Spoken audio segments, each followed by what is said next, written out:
Welcome to Hebraic Insights in the Gospels.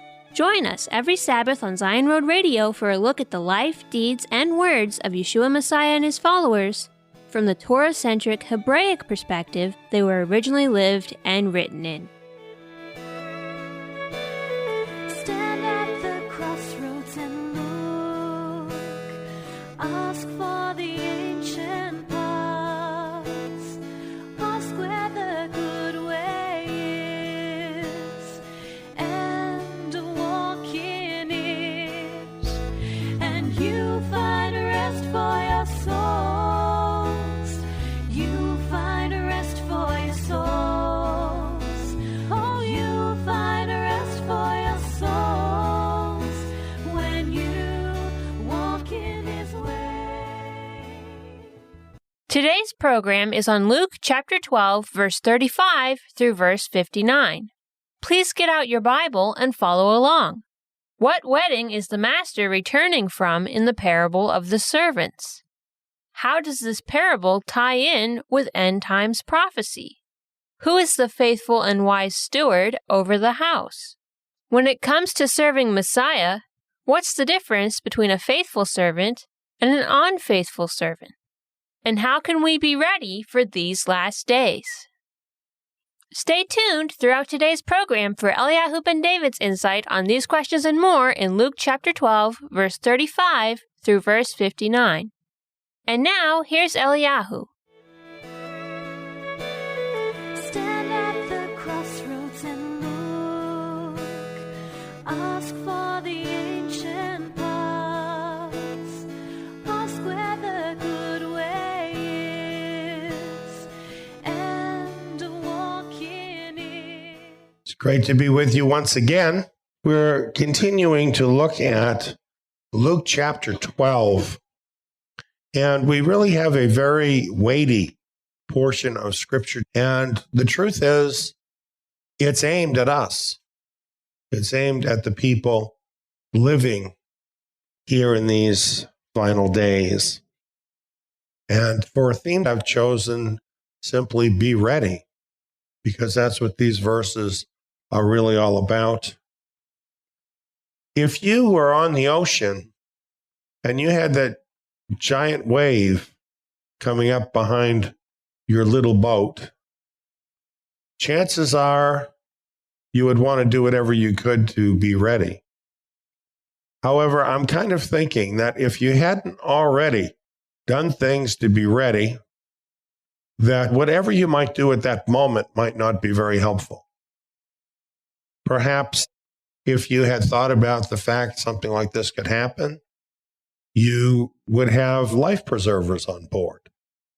You might have a life raft, survival gear, and probably as you looked at that wave, you'd want to grab it. Well, we need to be ready for what is coming, and Yeshua makes that so clear to us in these verses, and I think it'll give us all a lot of very important things to think about. Well, I have a few more things to say about being ready. Now, the first thing here that we're looking at is really having to do with the servants. The truth of the matter is, with these parables, they're kind of like a hologram. You know, you can look at them from different directions and see different things in them. And those things are all there. It's pretty complex, actually, and it applies a lot of different ways. One of the things that Yeshua had in mind was the events that were going to be happening there in the first century. And when we realize that the end of that system came in the year 70, and Yeshua's ministry went from 30 to 33. That means in another 40 years, that was going to be all over. So it really was something that was imminent, and people then alive would be alive for those events to happen. So much of what we're reading here was for the benefit of those disciples of the first century and others who might listen in order to prepare them for what they would be facing. So while all that is true, at the same time, it's clear that Yeshua is talking about his return. So at the same time it's talking about the first century, it's talking about this final generation too. And there's an application of this talking during this time in which we're living that will culminate in the return of Yeshua Messiah. There's some other things too that are kind of different. Like, for instance, one way you can look at this is just as a parable that applies to every servant of Messiah, and that's all perfectly valid, and that's how it's usually seen. But there's also some specifics in this that seem to indicate specific prophetic events. And those things are things I'm especially interested in and will kind of help to point out to you as we go through this. Here in verse 35, it says, "Let your waist be dressed and your lamps burning." The Believer's Bible Commentary says, in Eastern lands, a belt was drawn around the waist to hold up the long flowing garments when a person was about to walk quickly or run. The girded waist speaks of a mission to be accomplished, and the burning lamp suggests a testimony to be maintained. So we can kind of picture that. Imagine yourself wearing this long robe. You've got activity to do. You've got work to do. How can you work like that? So what they would do is they would take that and kind of pick it up and stick it through your belt. So you'd be essentially then wearing a pair of pants so that you would be able to work. That's what it's talking about. So, and essentially be dressed to work. Have your jeans on. Be ready to get out there and do the work of the kingdom. That's what it's talking about.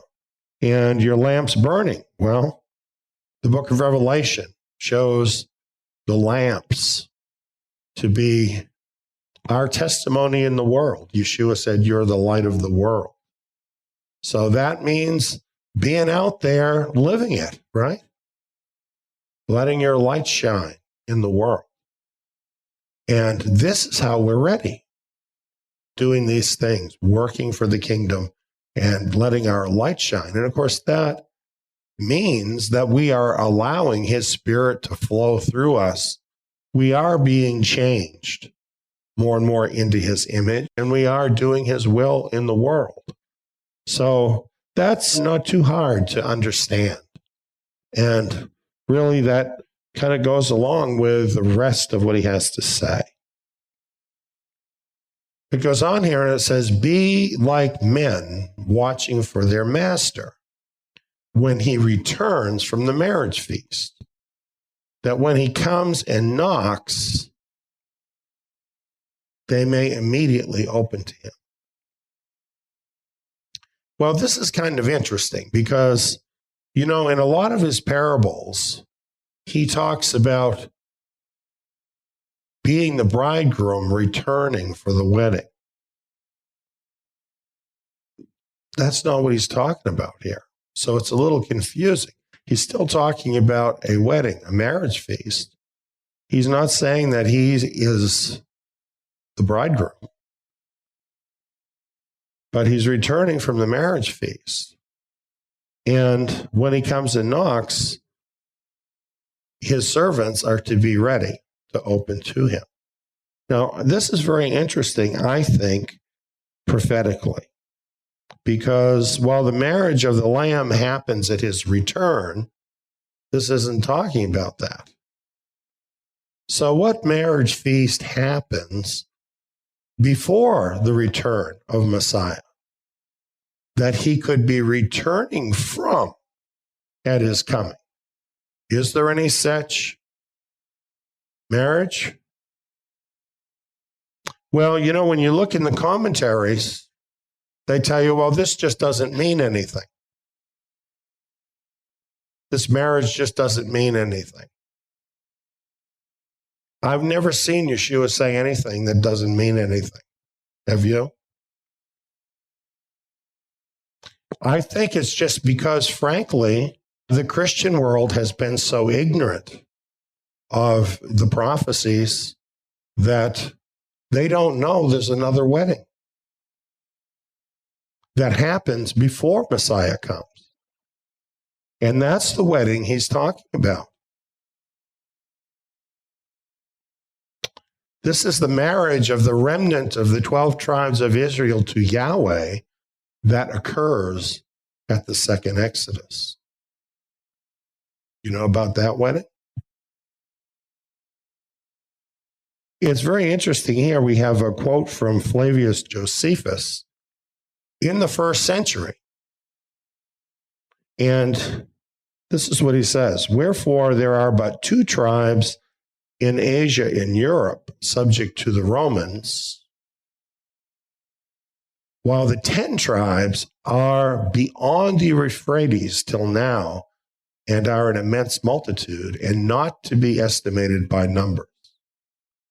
So what this tells us is that in the first century, the Jews realized that they weren't all of the tribes. They realized that the Jews in Judea represented essentially 2 of the tribes, which would be, by the way, Judah and Levi. The other 10 tribes were scattered beyond the Euphrates, it says, so essentially out to the rest of the world. And that's what happened to Israel, scattered out there. And so when we see the Jews today regathered into the land of Israel, we're not seeing all of Israel gathered into the land of Israel. We're seeing basically the same ones or descendants of the same ones that were in Judea in the first century. These other tribes have not yet come back, but we know the scriptures prophesy for us that in the last days that would happen. And here's some verses we should look at. This is in Hosea. Yahweh says, therefore, behold, I will allure her and bring her into the wilderness and speak tenderly to her, as in the day when she came up out of the land of Egypt. He's talking about his bride, the nation of Israel, that he wooed as he brought her up out of the land of Egypt in the Exodus. But he's not talking about that time, he's talking about a future time. He says, it will be in that day, says Yahweh, that you will call me my husband, and no longer call me my master. For I will take away the names of the Baals out of her mouth, and they will no longer be mentioned by name. In that day I will make a covenant with them. I will betroth you to me forever. Yes, I will betroth you to me in righteousness, in justice, in loving kindness, and in compassion. I will even betroth you to me in faithfulness, and you shall know Yahweh. Is this not a marriage? This is the marriage of Yeshua Messiah to his wife, the returning remnant of Israel, reestablishing his marriage covenant. And you would see, if you looked into Hosea more, he had cast off and divorced those tribes. But they had a change of heart. They will have a change of heart and come back to him. And this is all foretold for the last days. Here's some more.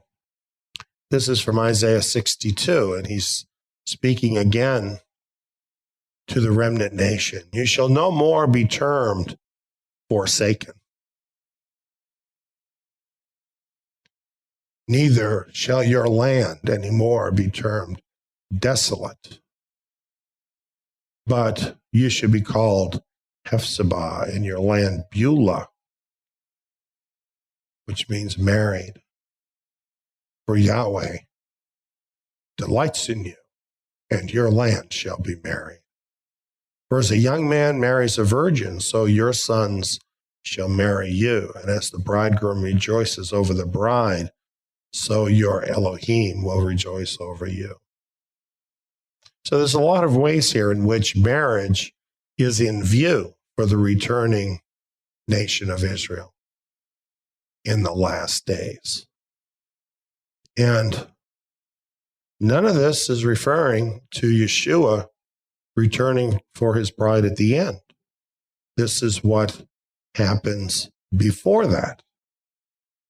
So when we look at that verse again, and he says, be like men watching for their master when he returns from the marriage feast, should not his disciples know what marriage feast that is? Should they not understand that that is the returning remnant of Israel from the tribes? So that should make sense to them, even if it doesn't make sense to modern Christians who don't understand these facts. This is why, when he comes, they may immediately open to him, because he's mentioning the marriage feast because it is a timing clue for the remnant. In other words, Messiah's return happens after the remarriage of Israel to Elohim. After that happens, very soon thereafter, Messiah is going to return. So they can be ready to immediately open the door to him, because they will know, well, this other event has happened, and now Messiah is coming immediately after that. I need to be ready to open the door at his coming. So kind of an interesting thing to look at. And then he says, blessed are those servants whom the master will find watching when he comes. Well, those are going to be the people that understand what's going on, right? Those would be the servants that he's talking about. And so that has to be the remnant of Israel and the great multitude from all the nations that join themselves to them, as we find it in Revelation chapter 7. And then it says, most certainly I tell you that he will dress himself and make them recline and will come and serve them. I don't think I could hardly stand that, could you?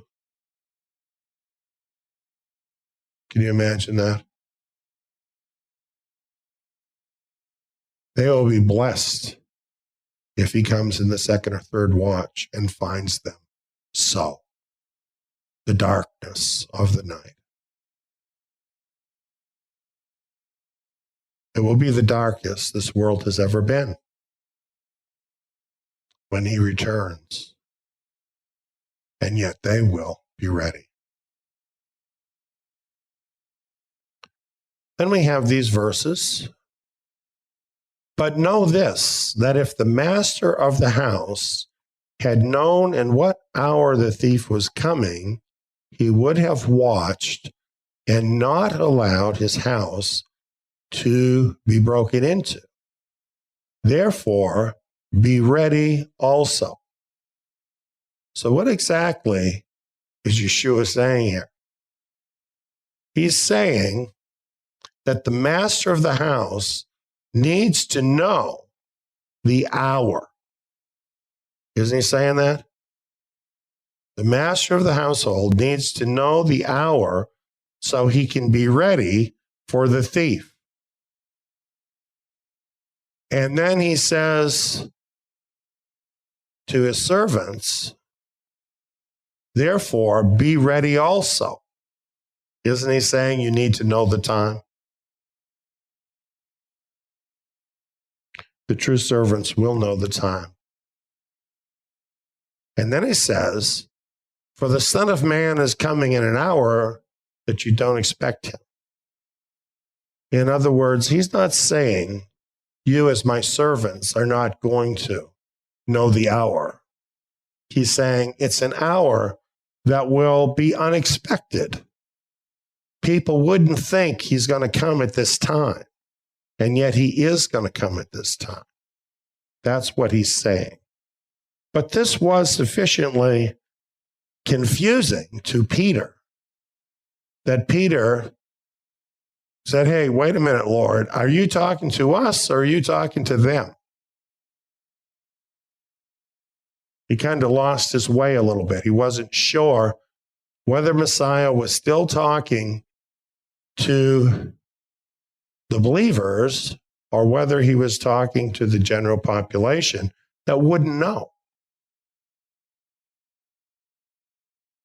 In other words, he's saying, is this for us, your true servants, who will know when you're going to come, or is it for the world who won't know? What do you say? Well, actually, Messiah is talking to both of them. But his answer to Peter, I think, is very interesting. He answers Peter with a question. Peter asked him a question, who is this for? And Yeshua asked Peter a question, who then is the faithful and wise steward? In other words, if Peter can answer that question, then his question is answered. Right? Who then is the faithful and wise steward? So we can look at this simply as a parable, and this faithful and wise steward can be any faithful steward. However, in this context, where Yeshua is answering this question, who is the faithful and wise steward? Essentially, Yeshua is asking Peter a Bible question he should know the answer to, just like with the marriage. Peter should know what marriage that must be that the master would be returning from. And Yeshua is saying, you should know who this is, the faithful and wise servant. And then he goes on talking about the faithful and wise servant. He says, who then is the faithful and wise steward, whom his master will set over his household to give them their portion of food at the right time? Well, that's quite an interesting question, isn't it? It begs the question, in fact, what is a faithful servant placed over a household? And you could also ask the question, how many of them are there in a given household? Well, we have this verse from Hebrews. It says, Moses indeed was faithful in all his house as a servant, for a testimony of those things which were afterward to be spoken. But Messiah is faithful as a son over his house, whose house we are. And if we hold fast our confidence and the glorying of our hope firm to the end. So we have the example of Moses as a faithful steward over Elohim's house. But then, of course, this particular section of Scripture is saying that we have something better in Messiah, who is appointed as Yahweh's son over the house.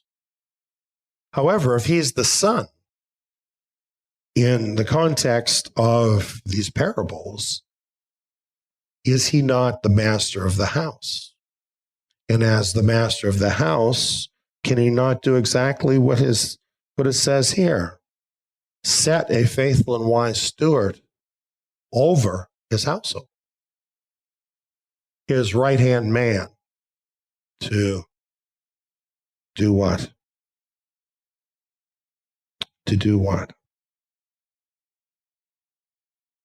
Well, to give them their portion of food at the right time. All of this is about time, isn't it? Everything we're reading here is about time. At a certain given point in time, before Yeshua's coming, he is directly telling us he is going to set a faithful and wise steward over his household to give his household their food at the right time. Do you think you could use that? Getting that food at the right time. Do you think that could help you to be ready? Can you see why Messiah would talk about this?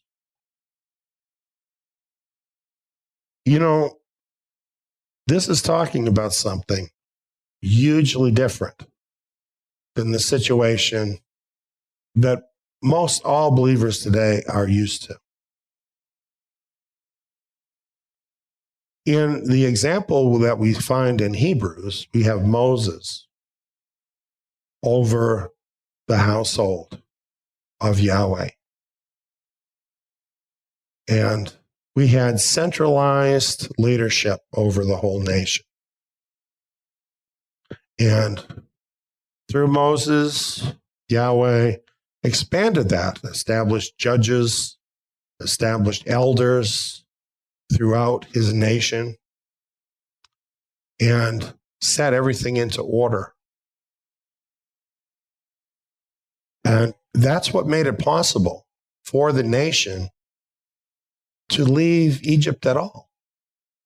If they didn't have that central leadership, how could they as a nation have come together as one nation and been able to head out of Egypt?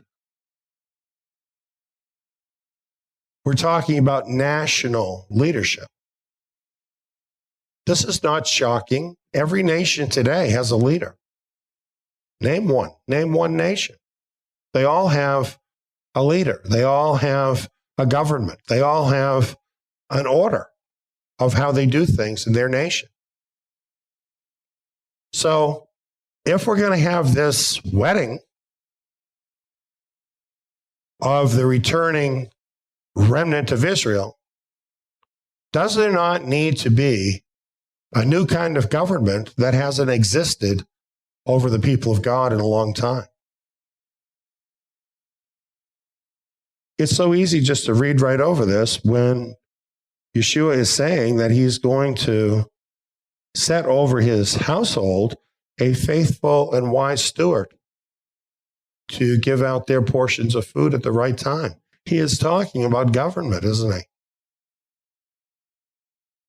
It's included right here in the parable. He's telling us there's going to be a change of government that's going to happen. There's going to be an appointment that's going to happen.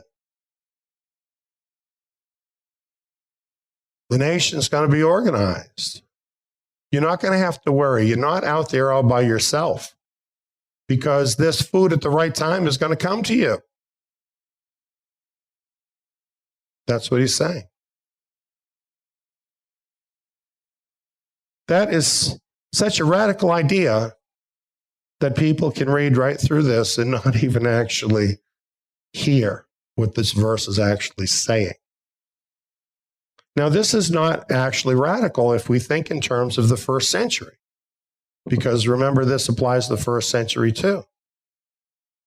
Isn't that how it was for the believers in the first century? How many denominations of Messianics were there in the first century among the first century believers? One. Yeshua Messiah, before he ascended, set a faithful and wise steward over his house, which, by the way, is the house of David. And he put a Davidic representative in that position. which was his brother James. And James was a steward over that house. Now, does that mean he did it all by himself? Of course not. It's a nation. And just as there were 12 tribal heads, well, there were the 12 apostles. Just as there were the 70 elders under Moses, under David, later on, there were 70 elders. Do you think if that was true in these two other times, that when Yahweh reassembles his nation, that wouldn't be true again? That's his way of working. Well, what a test this is, because here's the thing. Some people will have a heart to welcome Yahweh's order, but a lot of people are kind of used to flying by the seat of their pants. And they're not really going to like Yahweh's order because they want to kind of do things their own way or build their own kingdom or whatever it is. And that's part of the warning here that Messiah is giving. So I think this is kind of an interesting look at things. Well, if you were Peter and you were going to go on what you had already from the scriptures and what Messiah had already said to you, and Messiah asked you, who then is the faithful and wise steward that will be appointed in the last days over the house of Elohim? What would you think of? Did any verses come to your mind? How about the book of Malachi, where Yahweh says, I will send you Elijah the prophet before the great and terrible day of the Lord? Do you think that might enter your mind? What about what you saw on the mountain when they asked Messiah, is this true? Is Elijah going to come first? And he said, Elijah will come first and will restore all things. Well, what things? If you were familiar with the Jewish sources, you would already know the answer to that. All things are the 12 tribes of Israel and the order of the 12 tribes of Israel. You see, these things were known to his disciples, but they are mysteries to Christians today, and yet you find these things very clearly right in the pages of the scriptures. Blessed is that servant whom his master will find doing so when he comes. Truly, I tell you that he will set him over all that he has. Certainly, this too is a message for every servant during this time. We all want to be faithful and wise servants in the household of our master because we want that reward in the kingdom. We all want to be a part of that. And it's worth it. You know, it's really worth it to put our whole life into that goal. Well, let's see what else we've got here. Now, it's talking about another servant here. And it's also, after this, talking about another servant. And each of these is calling that servant. So it's a little confusing in English. Sometimes we're thinking it's all talking about the same servant, but it isn't. It's talking about, in the Greek, it has this meaning besides that of other. So an other that. In other words, another servant. But anyway, It says, if that servant says in his heart, my master delays his coming and begins to beat the men servants and maid servants and to eat and drink and to be drunken, then the master of that servant will come in a day when he isn't expecting him and in an hour that he doesn't know, and will cut him in two and place his portion with the unfaithful. Now, I'll tell you exactly who I think that is. I think that's the apostate church.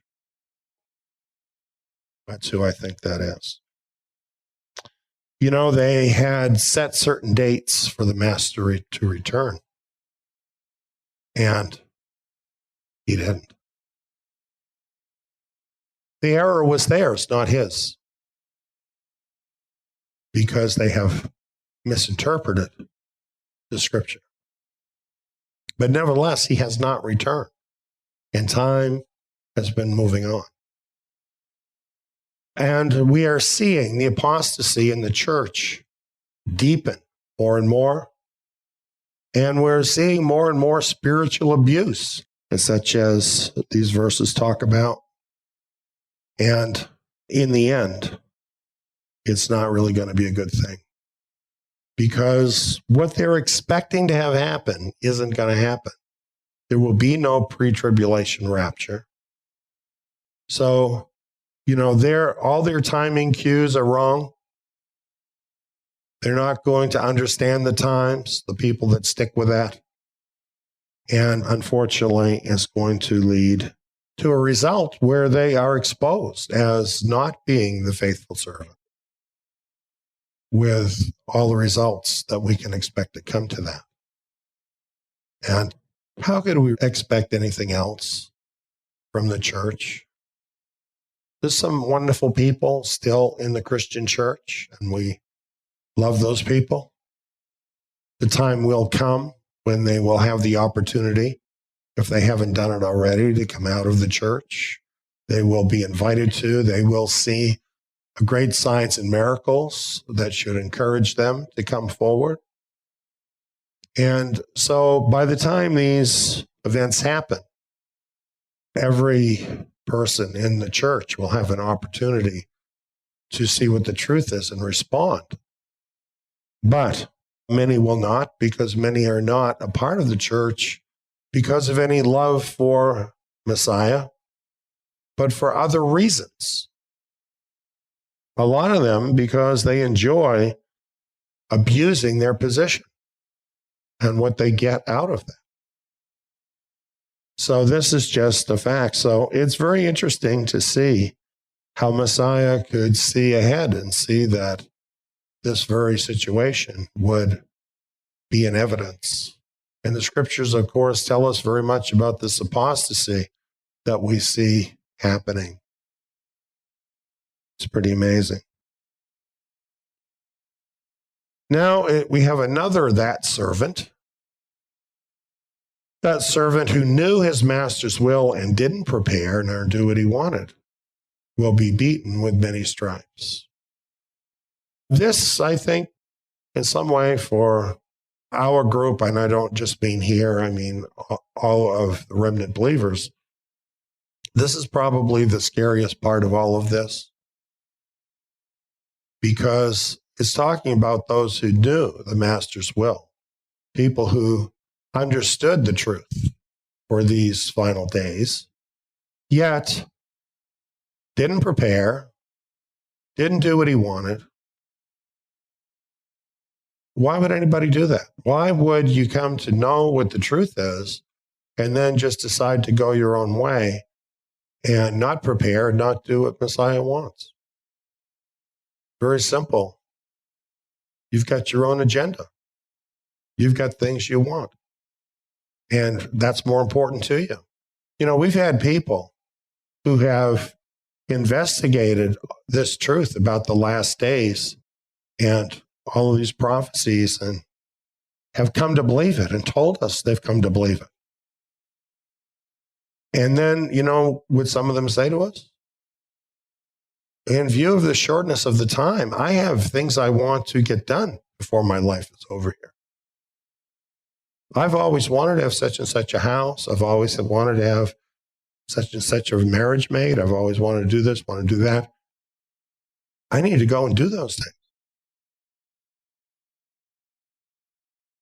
To me, that's an unimaginable response of people to the truth. But unfortunately, it's very real.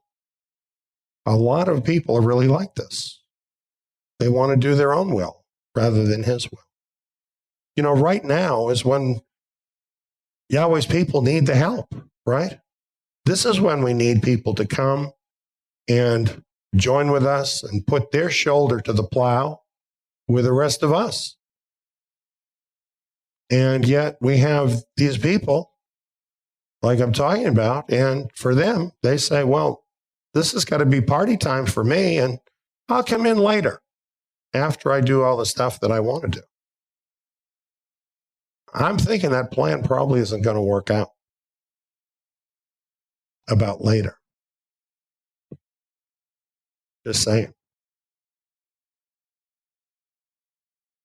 It says that people like that will be beaten with many stripes. Ouch. But he who didn't know and did things worthy of stripes will be beaten with few stripes. You know, we've got a lot of people out there that are just out to lunch. Maybe they love God, but they don't really have a clue what's going on. So they're not doing the stuff that they ought to do.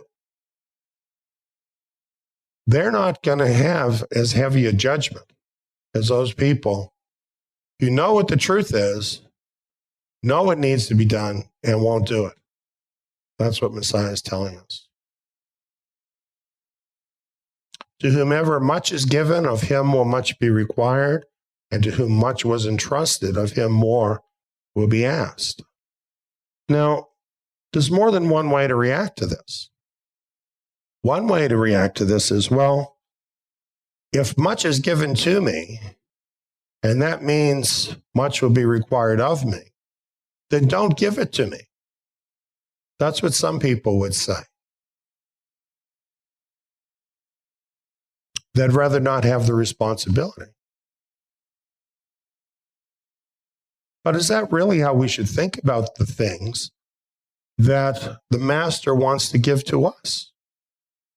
Is he wanting to give you anything that you can't handle with his help? Isn't he competent? You know, he's the king of this nation. Isn't he competent to know what you can do and can't do? Is he going to give you something you can't do with his help? And if you do it, what's going to happen? If you do what he entrusts you to do, he's going to bless you beyond what you can ever imagine. You know the main thing that he asks of us? Show up.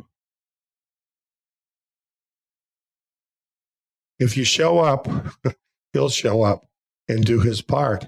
And his part is 99.9% of the whole, right?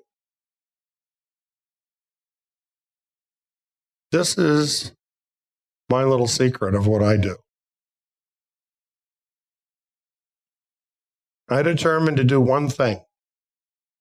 That's all I promise. I'm going to show up. And when I show up, you know what happens?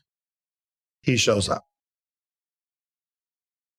So no matter what happens, that's what I do. And he always shows up. So it's not that hard, really, you know, to be a faithful servant, to do the things that he would entrust to you. Not really. Just show up. And, you know, take that step to do what he's got for you to do, and he's with you, and he will help you do it. But being a servant of Messiah is not for timid people. You know, if you're afraid to risk something, if you're afraid to risk, oh, I might look bad if I do that. That's not an attitude that will help you as a servant of Messiah.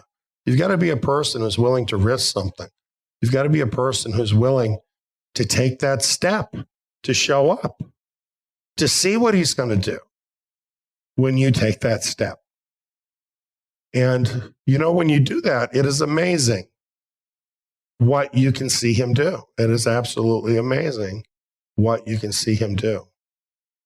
Let's be bold.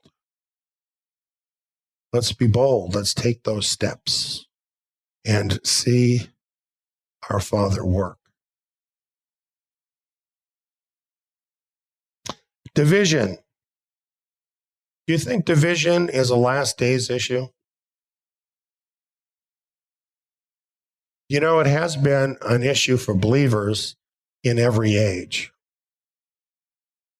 But I think especially in the last days. Who is the divisive party?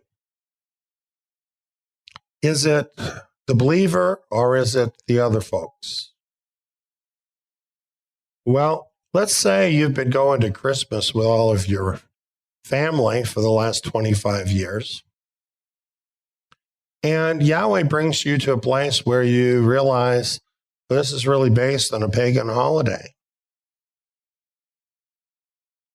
And you feel you can't really keep doing that anymore.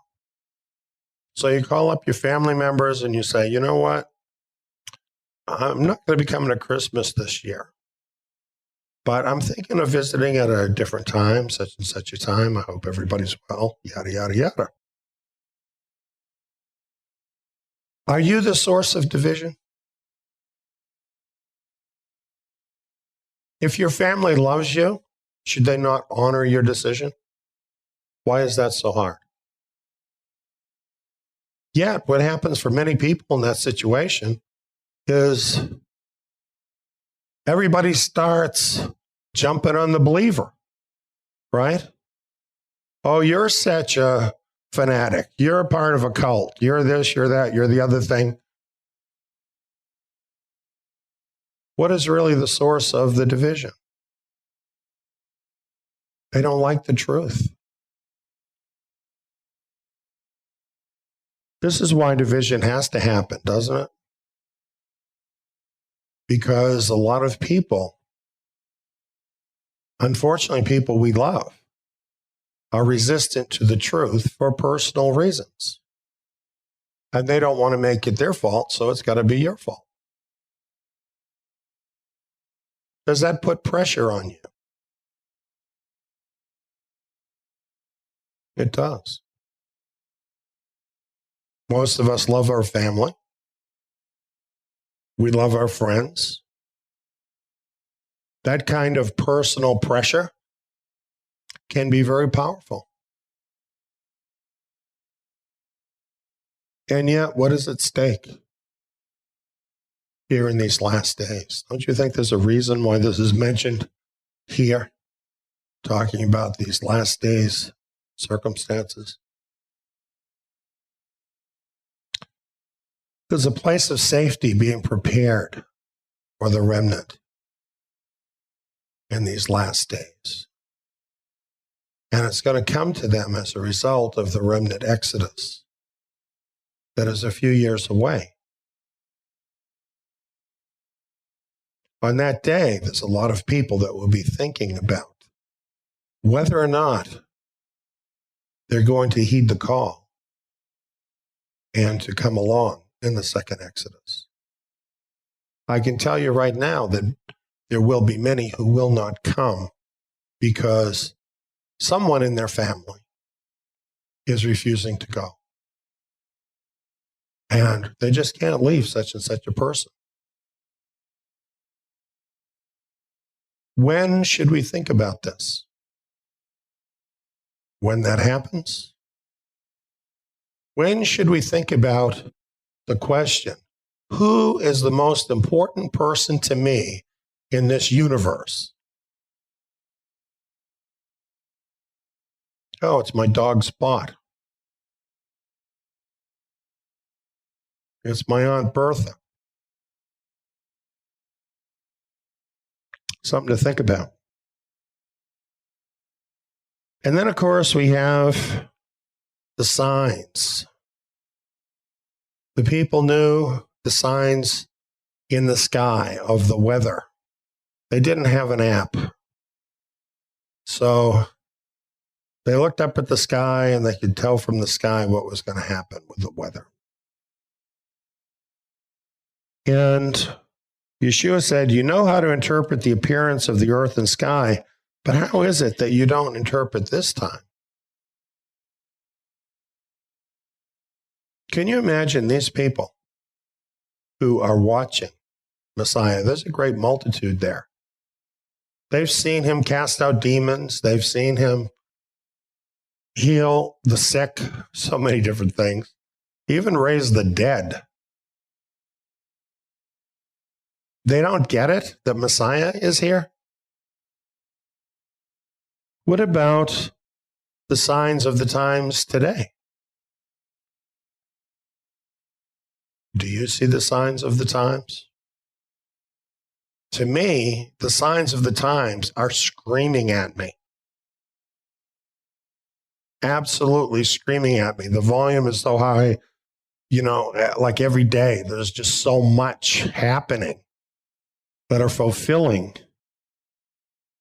the signs of the times. And yet some people say, well, I don't really know if these are the last days. And I look at them and I wonder, like, what planet do you come from? Don't you see what's really going on? Look at the war that is happening between the globalists and the nationalists. What are they fighting that war about? The real thing they're fighting the war about is getting to the one world government. The globalists are winning, by the way. They're getting some resistance, but they're winning. This is huge. So much going on. So much happening, showing that we are indeed in that final generation. So then we have finally the parable of the judge. This is really good advice, by the way, for anybody who's potentially looking at court. So settle up before you get to court, basically. Do that. Courts are not just, for the most part. Worldly courts are not just. So if you can settle it up before you get into court, by all means, do exactly what Messiah is saying right here. But of course, that's not really why he's saying it. He's saying it because the idea is head off a potential catastrophe by acting soon, quickly. If we see the signs of the times, if we see how quickly things are moving, if we know from the prophetic picture what is going to be happening, we should know that when it is time for the remnant exodus, we need to be a part of it. We should know that. The people who are acting early, just like Messiah is talking about here. They're getting out of the way of the Antichrist. They're putting themselves outside of his reach, outside of his grasp. Once he's in power, you can't do that anymore. It's too late to get up beyond his grasp. So then, you're just looking at being faithful to death then. That's basically what you're looking at. You can have a better outcome than that if you act sooner. Very simple. Very simple. Well, these are indeed sober things that Messiah is talking about. But don't you think that these are things that can help us make good decisions? Don't you think understanding these things can help us make the right decisions? Because, I'll tell you what, most of us are procrastinators, aren't we? When it comes to unpleasant things, we like to kind of push them down the road. Oh, I'll deal with that later. And all of this argues for us against behaving like that. That the sooner we can act, the sooner we can get ourselves into that position as his faithful servants, walking with him, extracting ourselves from the world, being ready for what he has in mind for us, the better the outcome will be for us. And this is really what he's trying to help us with. And I think that's a very positive thing, that he wants to help us be ready. And we want to help you be ready too. Just a few comments about our mission. We know that out there in the world, you've got a lot of things that are vying for your time.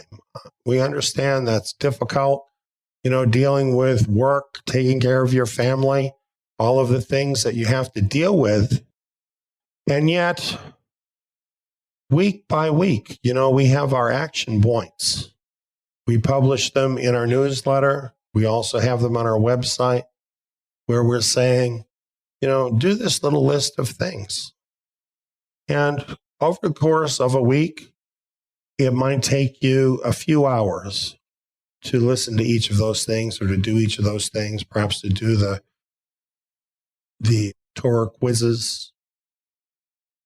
And as you do those things, it helps to build this foundation in your life that is going to help you to do these things, to be a faithful servant that Messiah is talking about here.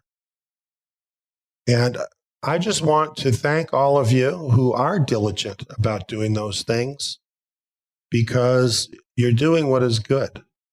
You're doing what is good for yourself. You're doing what is good for the kingdom.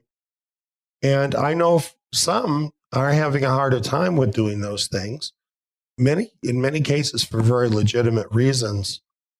But I just want to encourage everyone, take the time to do those things as a minimum in order to keep up each week with what's going on. Because talking about proper food at the right time, that's what this is. It is food at the right time. And if you keep taking this in a systematic way, it's going to build you up and keep you strong and help you get through this. Once in a while, when we're busy, we might miss a meal. Ever been so busy you missed a meal? That happens sometimes. But what happens if you do that all the time? You're not going to be healthy.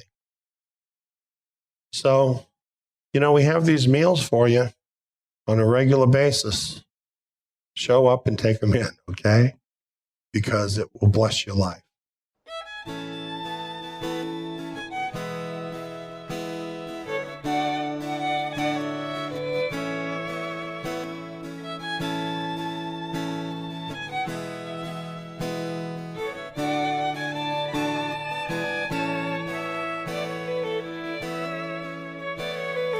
Stand at the crossroads and look. Ask for the ancient paths. Ask where the good way is, and walk in it. And You have been listening to Hebraic Insights in the Gospels. Some of the scripture verses referenced in today's program are Luke chapter 12, verse 35 through verse 59, Hosea chapter 2, verse 14 through verse 20, Isaiah 62, verse 4 through verse 5, the book of Malachi, especially chapters 3 and 4, Revelation chapter 7, and Hebrews chapter 3, verse 5 through verse 6. Further teachings and study materials on the remnant of Israel, the remnant Exodus, the role of the remnant of Israel in the last days, the order of Messiah's kingdom, the Davidic covenant, the 70 elders, the book of Revelation, end times prophecy, the Torah course and Zion action points, the Zion mission, why the pre-trib rapture is a false doctrine, the birthday of Messiah, and how God is preparing His remnant people for the remnant exodus, along with many other related topics, can be found at our membership site, Zion Tabernacle. Sign up is free. Just go to zion.net. That's TSIYON.NET.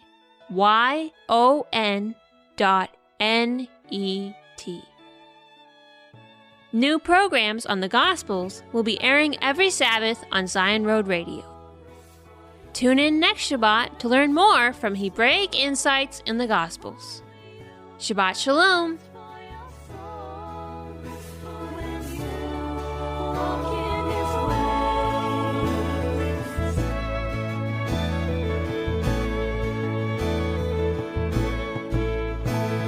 Stand at the crossroads and look. Ask for the ancient paths. Ask where the good way is, and walk in it, and you'll find a rest for your soul. You'll find a rest for your soul. Oh, you'll find a rest for your soul when you walk in His ways.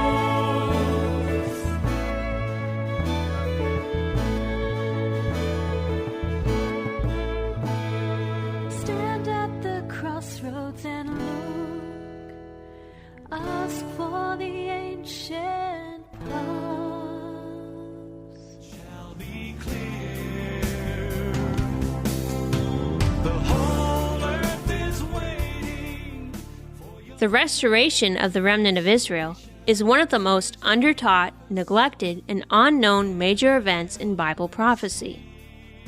A strange fact, since prophecies and references to this event can be found all throughout almost every major book of the Bible, from Genesis to Revelation. Now, Yahweh has raised up Zion Ministry to teach His remnant nation of Israel everything they need to know about this often neglected truth in His perfect timing. To learn who the remnant of Israel is, what the Zion mission is, and why we teach the things we do, go to our website at zion.org and click on Remnant Vision in the menu bar. That's TSIYON.org.